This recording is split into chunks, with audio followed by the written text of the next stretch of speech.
Welcome to 60 Second Civics from the Center for Civic Education. I'm Mark Gage. The Supreme Court has emphasized the importance of the right to assemble in a free society, but it has approved certain restrictions.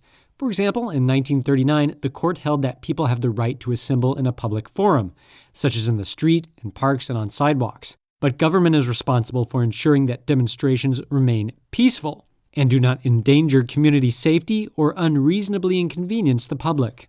The justices have struggled with how to balance the right to assemble against other rights and the needs of the public.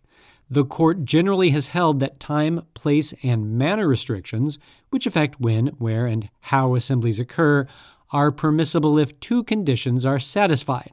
The government imposing the restriction must identify a legitimate government interest, such as preventing riots or keeping streets clear during rush hour, and must not impose the regulation with the purpose of suppressing free speech or assembly. The restriction must be precisely worded and applied in a non-discriminatory manner.